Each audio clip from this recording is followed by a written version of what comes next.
That's called a 3x3, and that's me. Hi everybody, that was a loud slap.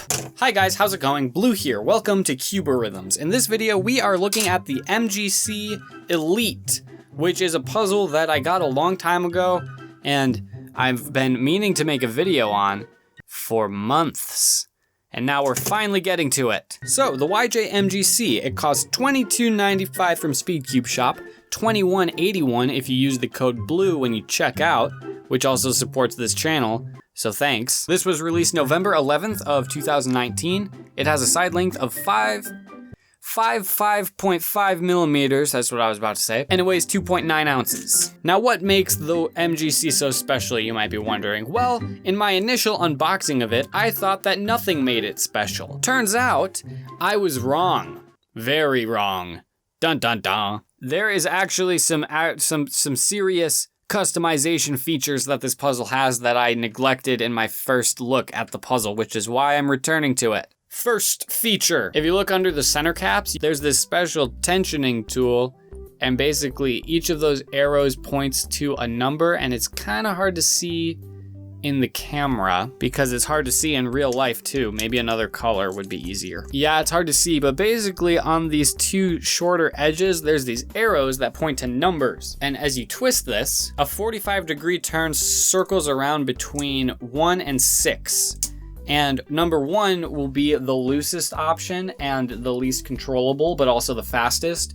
And 6 will be the tightest option, most controllable, but a little bit slower. So I actually just twisted it, and now I don't remember what number I have everything at. It's 3. So I like to keep mine pretty much right in the middle. And this feature really helps to make sure that there's even tensions across the board, and that your puzzle, you can really dial in exactly what you want for tensions. But that's not all. Within the edge piece, you have these magnets, which I don't have a flathead screwdriver, so I'm just gonna use something else. This is a really terrible idea, so don't do this. Use a safe tool like a flathead screwdriver. I'm just gonna use this knife because I'm not very smart. So within these edge pieces, there are these arrows on these magnets, and if they point out, that means you got the strong magnet, and if you twist them around, which you can do by putting a flathead screwdriver or something in there, I'm just using this knife, and you twist, if the arrow is pointed in, then you got the weaker version of the magnets. And I think how this works is as it twists, it brings the magnet closer to the edge or farther away, and so because of that distance, that's what affects the power. Obviously, it doesn't like switch out for a different magnet, so that's my theory. It's just a game theory. Other than those two options, obviously you can tighten the screws by hand, just like any other 3x3. You can lubricate it. You can still do all of the normal customization things, but those two things specifically are what make this puzzle special. A little bit of quick math can tell us that there's 6 tension options plus 2 spring options. Basically, there's 12 main combinations for feelings that you have. You have the 6 weak magnet ones. This is the number 5, obviously. You got the 6 weaker magnet tensions and the 6 stronger magnet tensions that you can set up for yourself in like 1 minute after getting the puzzle, which is really cool. But if you were to mismatch and throw everything off, some strong, some weak, some just a random number between 1 and 6 on each side, you could have thousands of different combinations with this puzzle, and that could be fun. But obviously you wouldn't do that if you wanted a functioning cube to actually do speed solves on, because that would feel terrible if all the sides turn differently. It would be something interesting to play around with and to, I don't know, do a little experiment. But now the real question, so it's got all these customization options, but is it actually good? Does it turn good? Yes, it does turn good, obviously.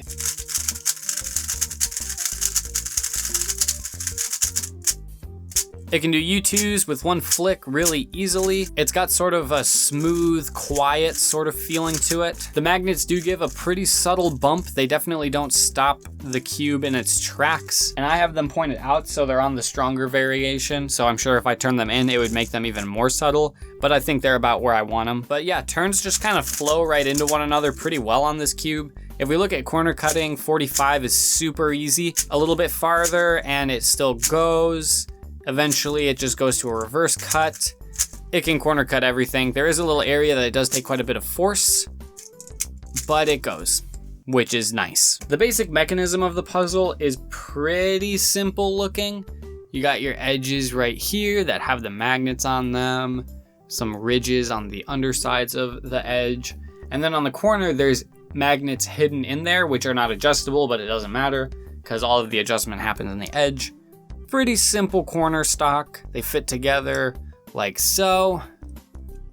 So yeah, this is definitely a very stable puzzle, especially if you turn the tensions to number 6, where it'll be a little bit tighter, but definitely a lot more controllable and a lot more stable.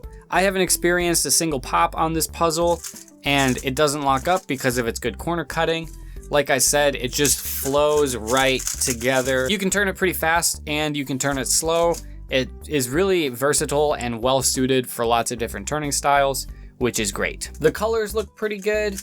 I like that they might not be quite as fluorescent or bright as some other puzzles. I guess the yellow is pretty fluorescent, but looking at the green and the blue, it looks pretty like, I guess, neutral. I mean, it's saturated, but it's not like sunshine, you know? If I could say one gripe about this cube, it would be that it has these customization options, but in my experience, they don't really change hardly anything. Going from 1 to 6, I don't really notice a difference. It's very subtle. I mean, if I'm really focusing, I can feel the difference, but in just normal solves, I don't really notice the difference. Same with the magnets. It doesn't make them that much weaker to have them switched around.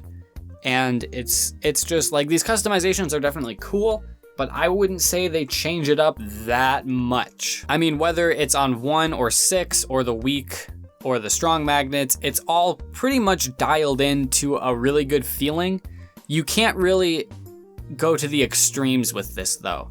Not without actually like loosening the screws or whatever you wanted to do. If you wanted a super loose puzzle, this doesn't have the customization options for that without going in and actually loosening the screws. Likewise, if you wanted really weak magnets or really strong magnets, like if you wanted to take it to the extremes, you can't really do that with these customization options. They're pretty safe. You can't really go wrong with them because they don't change it up that much. What I would like to see in the future is a cube with these same customization options, but it makes them super duper ultra strong magnets or super weak magnets, or it can go from super loose to super tight. I don't know, just widen the range a little bit because I feel like it is pretty much right dialed in to the middle, and that changing it up doesn't really actually change it up. Regardless, it's still a very good, fast, controllable, versatile 3x3, and it's definitely main worthy, definitely a good puzzle.